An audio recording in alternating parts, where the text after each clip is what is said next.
Hello everyone and welcome to another most impressive game from round 6 of this year's FIDE Candidates Tournament. It is Praggnanandhaa versus Nijat Abasov, and going into this round, well, Prague has been having an excellent event. He did lose one game, but okay, that's not, nothing spectacular. Yeah, anyone can lose one game.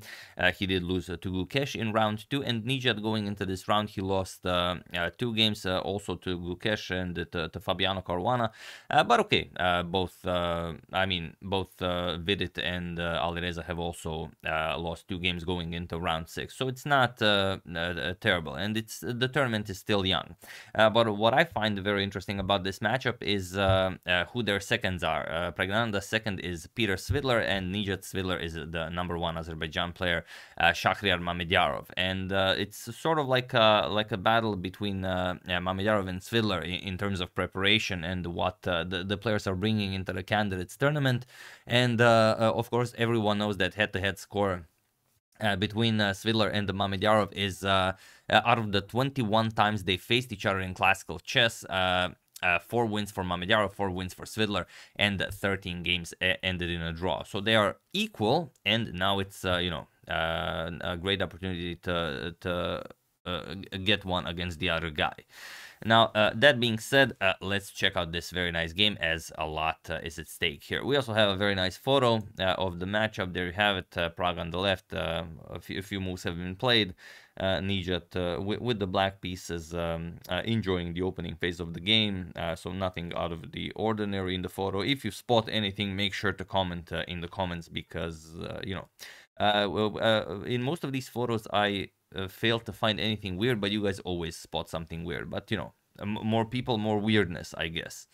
So yeah, let's check it out. Prague with the white pieces opens with d4. We have d5, knight to f3, knight to f6, and now c4. We have e6, knight to c3, and pawn to c5. We go into the Semi-Tarrasch defense, where c captures on d5 is by far the most popular continuation. Prague goes for pawn to e3. So okay, a slight deviation, nothing spectacular. Knight to c6. a3, keeping an eye on the b4 square, and pawn to a6. And now c captures on d5 and d captures on c5 are the 2 most played moves in this position. But again, Prague deviates a little bit. Pawn to b3. Already quite fewer games in this same setup, but Nijat not impressed. He just continues playing very quickly. C captures on d4, e captures, and bishop to e7. He wants the castle king side. So c5. This is in the olden days, such a move would be considered anti-positional, because you leave control of the center to your opponent, and it just looks very weird. But in modern days, and we have seen neural networks plays like this, it can of course be done. Pawn to b6, challenging the structure right away, and this is always good when you can challenge a more central pawn with a less central pawn. C captures on b6, we have queen captures, and now pawn to b4, just grabbing more space on the queen side. And there is a game where castles was played, but here we have knight to e4, and it is now, as of move 11, that we have a completely new game. And you can imagine how weird it is that in the Alireza versus Vidit game on move 14, Alireza was already lost. So, I mean, absolutely incredible.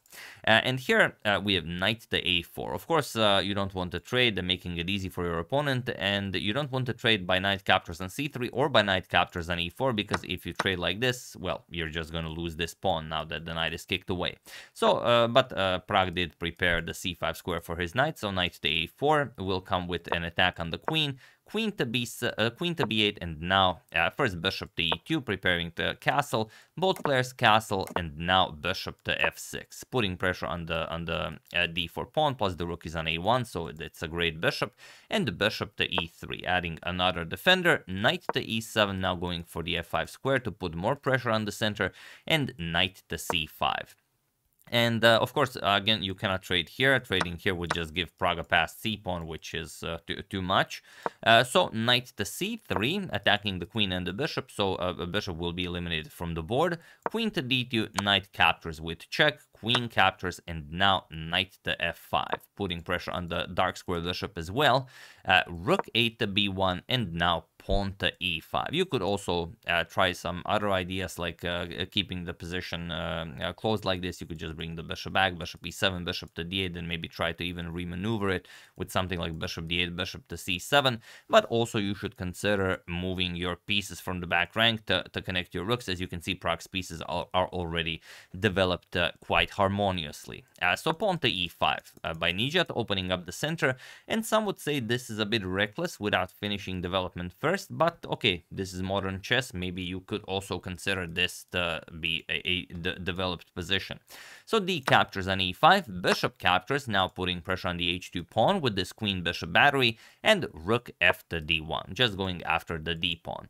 And here, okay, you could just keep the position solid. You could play something like bishop to c7, try to offer the d5 pawn with the rook, and then go for rook to e8, give up a pawn for some rapid development, but Nijat goes pawn to d4. And this is a very interesting moment in the game, the first real moment. The players have already invested half of their time in this game.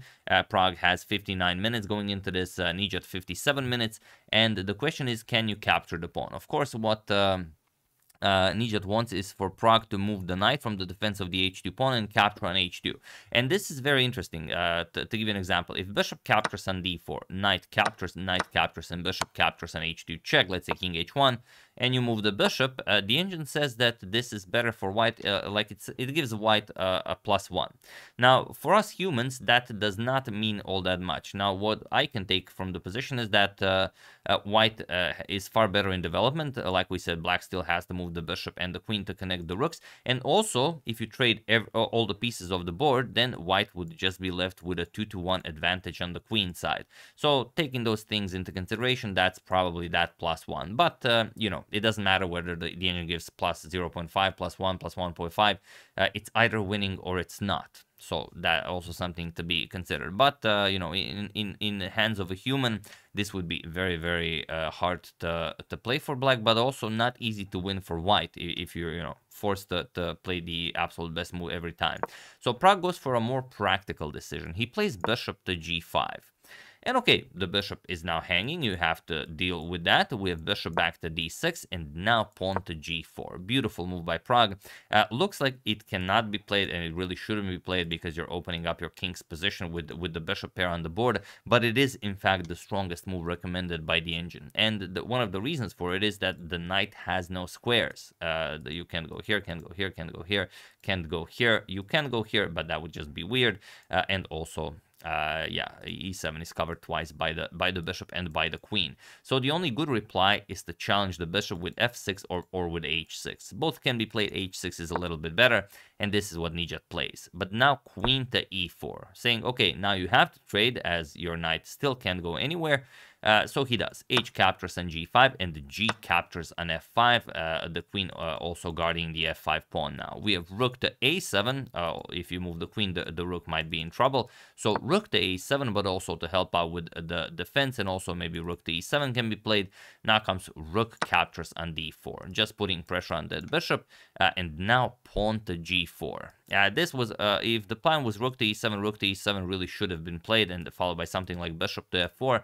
But Nijat, it seems like Nijat really wants to have an active position at all times, and he goes pawn to g4. Now, the trick is, if you, of course, capture with the queen, then the queen no longer defends the rook, and then he can just, well, for example, to give you an example, bishop captures on c5. And now the rook is undefended, you cannot take the bishop, you're just down a piece. But, of course, Prague not want to be fooled easily, goes knight to g5. And now you have to worry about some other things as well. Bishop captures on h2, Nijat wins material back, king to g2, and now queen to e5. He offers a trade of queens, and Prague says, all right, let's trade, but on my terms. Rook to d5, goes after the queen, and he wants his f5 pawn defended, because the g4 pawn will fall. So, okay, queen captures, there is nothing better. Comes with check, knight g captures on e4, and now bishop back to b8. You have to do something about your hanging bishop, and now pawn to f6. A crucial move to ensure Prague a lasting advantage throughout the rest of the game. We have bishop to f4, preparing bishop to h6, and the idea was with this f5 move, as you could take from the thumbnail is just doubling rooks on the h file and playing rook to h8 checkmate. That's pretty much the idea. And by playing bishop to f4, Nijat is preparing bishop to h6 to stop those rook on the h file. And rook to h1 is still the most proper move. Pragg didn't play it as they are both now getting very low on time. Pragg is down to 13 minutes. Nijat has 25 minutes on the clock. But rook to h1 would have been very impressive. For example, bishop h6 and now king to g3. You want to move the rook, of course, but you don't want your king on a light square. That's why this knight on c5 is such a star piece. Keeps the bishop from entering the b7 square, and as long as this bishop is stuck on c8, black's position is just, well, I dare say dreadful. So let's say rook a8, now rook d to h5, you paralyze this bishop pretty much forever, and if rook to d8, you will play knight to c3 now, and there's really not a good way to play this. It's a really tough position, and yeah, not a lot of moves for black here. There really are no moves for black. You can play something like bishop to e6, but the bishop would just get eliminated, and then it's really bad. And if you don't do anything, knight is coming to d5, then knight is coming to e7 with check, and slowly but surely black will get suffocated here. So after bishop to f4, Pragg decided to go for rook b to d1, again saving time in order to go for a more practical line. His idea is a pretty simple one, as all good chess ideas should be. Just play where you're strong. You're strong on the queen side, you have a 2-to-1 advantage. He wants to trade rooks and then get access to that a6 pawn. So okay, rook to c7, we have rook 1 to d4 and rook to c6. Defending on a6, also putting more pressure on that f6 pawn, but now just knight to d6, putting pressure on the bishop, and you cannot really defend this bishop. You could try to complicate it with bishop to e6, but again, it's nothing spectacular. Nijat goes for, or you could capture the bishop, the knight with the bishop, but if you do that, then just rook captures, rook captures, rook captures, and the pawn will fall next, and then the two passed pawns on the queen side will be decisive. So here, pawn to g5 by Nijat, again, playing very interesting chess. Knight captures on c8, we have rook f captures on c8, and now rook to d8 with check. Pragg just trades everything, rook captures, king to h7, and now rook to a8 going after this a6 pawn. So you can see how this knight on c5 basically controls the entire game. First it was controlling the bishop, now controls the pawn, now will win the pawn. And I mean, it's just a spectacular piece. And here, the way to play this is to give up the pawn and go for activity. What I mean by this is you go rook d6, and once the rook captures on a6, rook d2. And now, okay, you already have some ideas with g3, as the f-pawn would be pinned. And if, for example, rook to a8, you will go king to g6. Go after the f6 pawn. You could go for g3 right away, but it's not that good because knight e4 for the moment controls everything, so it doesn't win anything. But king g6, you will slowly but surely get there. Knight e4, now rook b2, and you stop the pawns. You cannot advance a4 because b4 would hang, and you cannot play b5 as b5 is covered by the rook. So yeah, you're down a pawn, but you're still fighting, and you know, objectively this is a draw. But Nijat played rook captures on f6, and this allows Pragg to go for rook captures on a6. Now rooks cannot be traded off. If you trade rooks, white is just winning. Again, this knight here controls the bishop. That's, I mean, I'll show you what I mean by this. Rook to f5 was played, and here it's move 40. They both need to make one more move to reach time control. Pragg has 3.5 minutes to make his decision, and Nijat has 5 minutes. And we even have a nice video of this moment, so I'm gonna show it to you. Just you know, just for you to appreciate the intensity of this moment. Let's check it out. Calculating as well. Okay, what are your predictions? I don't think it's going to be 94. I think it's a tough move. I think it's difficult. It's a tough move, but he's a tough customer, yeah. So he can find it. Yes. 20 seconds. Here we go. And he does it. He does it. Yeah, he's moving towards the knight. What a badass. Oh. No, but knight d7. No, knight d7. Wow. Also the good. Same idea. Yes. Same idea. Wow. King g7, rook a5 from the... So playing the strongest move by far, leaning back in his chair, giving him the stare, and asking Nijat, what do you want to do? Here Pragg played knight to d7, and with this move he paralyzes the entire board. There's just no good move you can make here. It's a terrible position for Nijat, and he has to make one more move in order to reach time control. Pragg made it with less than a minute on the clock. I think he made it with some 20 some seconds on the clock. And the problem here is that what do you play? The only way to activate your rook now would be to play rook d5, but that falls to knight f6 check, and you just blunder your rook. So the only move you have here, and this I seriously doubt anyone can play such a move, is bishop to d2, especially with such little time on the clock. Bishop to d2, and now let's say knight to f6 check, king to g7, you give up the g4 pawn, and now you go for rook to f4, and okay, you give up some material, but you've activated your rook. Knight comes to e3, let's say g4, but now the b pawn starts marching forward, and you're not gonna have much fun playing this. So king to g7 was played. Time control has been reached, but now the position is completely winning for Pragg. If you can spot the correct idea, it's important to see not one move ahead, but two moves ahead, as they are crucial to this position. Feel free to pause the video and win the game for Pragg while I give you a couple of seconds.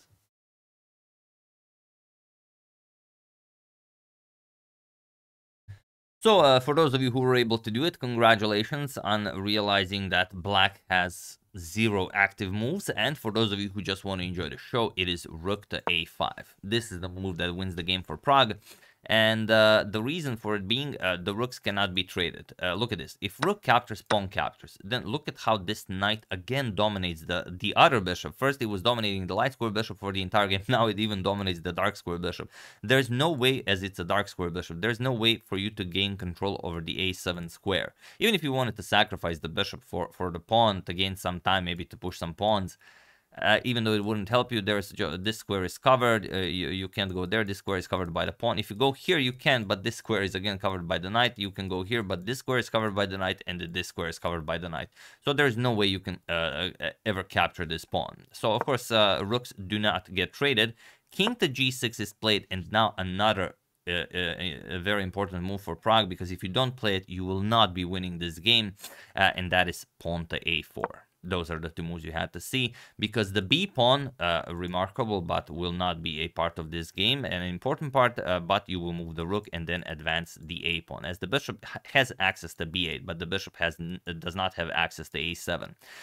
So okay, pawn to g3, now comes rook captures on f5, king captures and pawn to a5, and that's all there is. G captures on f2 was played, but Pragg just played pawn to a6, and it was in this position on move 45 that Nijat Abasov resigned the game, as there is nothing more to be done here. Of course, a7, a8 will be played, and there is 0 you can do to stop that. So yeah, very nicely played by both of them. Nijat, I think he yet again falls victim to his tendency to go for creative ideas rather than just, you know, blocking the pawn with a piece. But yeah, I mean, he did get to the candidates playing interesting chess, so of course he is continuing to play interesting chess. But yeah, sometimes it's just not the right time for that. But yeah, he's putting players in a lot of pressure. He is playing faster than them. It's just that he gets outplayed. So yeah, third loss for Abasov. He's still looking for that one win to get him going, and Pragg doing now very, very well. These are the standings after 6 rounds have been played, so let's just check it out. Nepo and Gukesh leading with 4 points. Fabiano and Praggnanandhaa in close pursuit with 3.5, so of course it's still a close race. Hikaru and Vidit with 3 points, and in last place sharing Nijat Abasov and Alireza Firuza with 1.5 points.